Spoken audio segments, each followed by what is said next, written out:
नमस्कार दोस्तों। अब इसकी व्याख्या शुरू होती है और शिव सर्वोदय की, और यह भाग 2 होगा और मंगलाचरण है ये।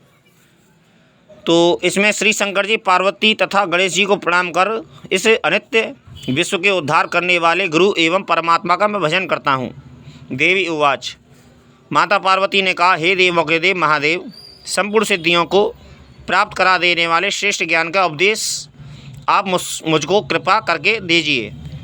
हे देवादिदेव, यह संसार किस प्रकार उत्पन्न हुआ, इसका परिवर्तन क्या होता है, इसका विलय अर्थात नाश किस प्रकार होता है, इस संसार का वास्तविक स्वरूप एवं महत्व आप कहिए। शिववाच।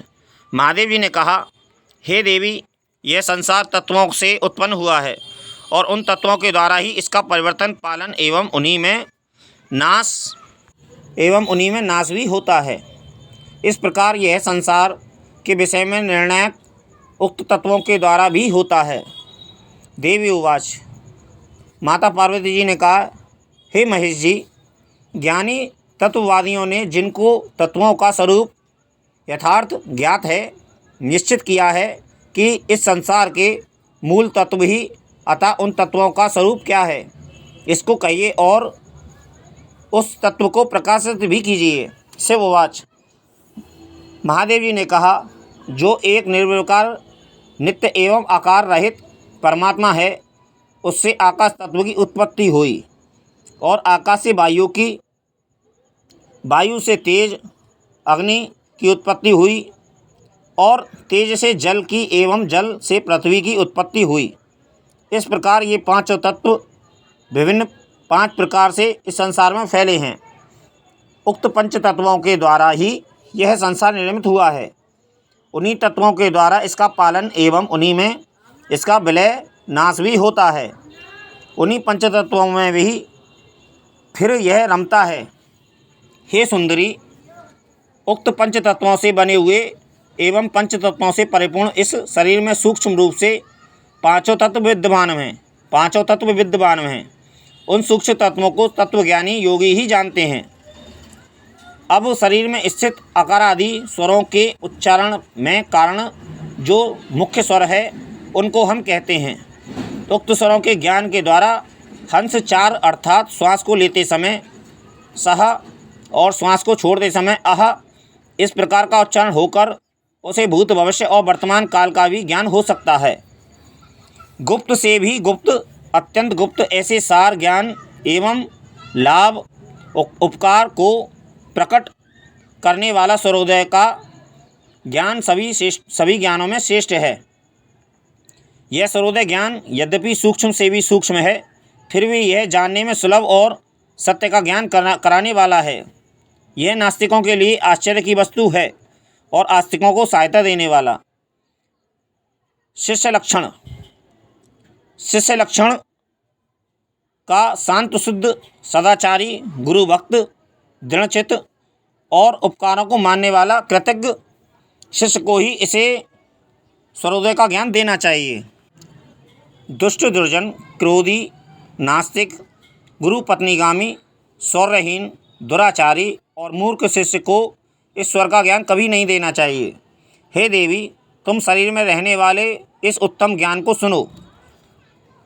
इसे अब मैं कहता हूँ। इस ज्ञान को प्राप्त करने से संपूर्ण ज्ञानों की प्राप्ति हो जाती है, अर्थात मनुष्य को सर्वज्ञता प्राप्त हो जाती है। इस स्वर में ही संपूर्ण वेद हैं, इसी में शास्त्र भी अंतर्भूत हैं। इसी प्रकार संगीत विद्या भी इसी में विद्यमान है। इतना ही नहीं, संपूर्ण त्रिलोक्य भी इसी स्वर में है और स्वर आत्मस्वरूप ही है। इस स्वर ज्ञान में विहीन ज्योतिष उसी प्रकार अपूर्ण विद्वान होता है, जिस प्रकार मालिक के बिना घर शास्त्रविहीन मुख और मस्तिष्क रहित शरीर होता है, अर्थात ज्योतिषी को स्वर ज्ञान की बहुत आवश्यकता होती है। नाड़ियों के भेद, प्राण तत्वों के भेद तथा पिंगला, इड़ा, सुषुम्ना आदि नाड़ियों का मिश्र भेद जो जानता है, वह मोक्ष प्राप्त करता है। हे सुंदरी, साकार अथवा निराकार शुभ वायु के बल से कुछ लोग स्वर का ज्ञान प्राप्त करना शुभ कहते हैं, इस स्वर के ही द्वारा यह ब्रह्मांड एवं उनके अंश और पिंड देह उत्पन्न हुए हैं। इतना ही नहीं, संसार की सृष्टि और संहार को करने वाला स्वर ही साक्षात शिव रूप ही है। स्वर ज्ञान से श्रेष्ठ कोई गुप्त वस्तु, स्वर ज्ञान से श्रेष्ठ धन संपत्ति और स्वर ज्ञान से उत्तम ज्ञान भी ना देखा गया है, ना सुना गया है। शत्रु का नाश स्वर के बल से होता है। इसी प्रकार स्वर बल के द्वारा मित्रों की प्राप्ति, संपत्ति की प्राप्ति, यश का लाभ और सुख की प्राप्ति होती है। स्वर के बल के द्वारा संतति की प्राप्ति होती है। स्वर बल से ही राजा का दर्शन होता है। इसी तरह स्वर बल से देवता प्रसन्न होते हैं और राजा भी बस में हो जाता है। स्वर की प्रबलता के आधार पर अन्य देशों में गमन करना चाहिए। स्वर बल में ही अच्छी प्रकार भोजन भी करना चाहिए और मलमूत्र का त्याग करना चाहिए। हे सुमुखी, सभी दर्शन, शास्त्र, 18 पुराण, संपूर्ण स्मृतियाँ और वेदों के अंग स्वर रूप ही हैं। स्वर से श्रेष्ठ तत्व कोई नहीं है। इस स्वर रूप महान तत्व का ज्ञान जब तक मूल लोगों को नहीं होता, तब तक इन लोगों का नाम और रूप आदि में असत्य ज्ञान या भ्रम होता है और ये अज्ञान से सर्वथा मोहित रहते हैं। संपूर्ण शास्त्रों में श्रेष्ठ यह सर्वोदय शास्त्र है। आत्मा को प्रकाशित करने वाला यह एक महादीपक ही है। चाहे जिस किसी को इस शास्त्र का ज्ञान ना देना चाहिए, इस शास्त्र को ज्ञान अपने चित्त, वाणी और बुद्धि में ही रखना चाहिए। तिथि, नक्षत्र, वार, ग्रह देवता, भद्रा, व्यतिपात, वैदती आदि योगों के स्वर बल से होने वाले शुभ अशुभ फल का नाश नहीं होता। हे देवी, स्वर शुद्ध स्वर का बल प्राप्त होने पर सभी शुभाशुभ फल प्राप्त हो जाते हैं। इस स्वर शास्त्र में किसी भी प्रकार का बुरा योग ना था और ना कभी होगा। पंडितों को अपने शरीर में फैली हुई अनेक रूप की नाड़ियों को अपने शरीर के ज्ञान के लिए अवश्य जानना चाहिए। नाभि स्थान से लेकर कंधे तक जो मेरुदंड या अंकुर है, उसके आसपास शरीर में 72,000 नाड़ियाँ होती हैं। नाभि में रहने वाली कुंडली चक्र के ऊपर 10 और नीचे भी 10 नाड़ियाँ होती हैं। कुंडली चक्र का स्वरूप सर्प की कुंडली की तरह है। 24 नाड़ियों की संख्या में नाड़ियों के 2 समूह तिरछे गए हैं। उनमें 10 नाड़ियाँ प्रधान हैं, अन्य 10 नाड़ियाँ वायु का वहन करने वाली हैं।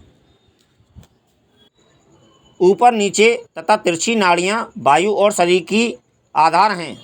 वे नाड़ियाँ चक्र की तरह इस तरह शरीर में रहती हैं और वे प्राण पर आश्रित हैं। पहले कही गई हुई नाड़ियों में 10 प्रधान नाड़ियाँ हैं। उन 10 नाड़ियों में 3 उत्तम हैं। इनका नाम इगला, इड़ा, पिगला और सुषुम्ना है। उक्त तीनों नाड़ियों में भिन्न गांधारी, हस्तजिह्वा, पूषा, यशस्विनी, अलम्बुसा, कुहू और शंखनी, इस प्रकार 7 सब मिलाकर 10 नाड़ियाँ प्रधान हैं। शरीर में बाईं ओर इड़ा नाड़ी विद्यमान है। इस प्रकार पिंगला दाहिनी और सुषुम्ना बीच में और गांधारी बाईं आँख में स्थित है। दाहिनी आँख में हस्तजिह्वा नामक नाड़ी रहती है। पूषा दक्षिण कान में, यशस्विनी बाएं कान में और मुख में अलम्बुसा नामक नाड़ी स्थित है। नमस्कार मित्रों, ये मैं पहला भाग है सूर्योदय का, और दूसरे भाग में और बातें आपको बताऊंगा। तो नमस्कार मित्रों, हर हर महादेव।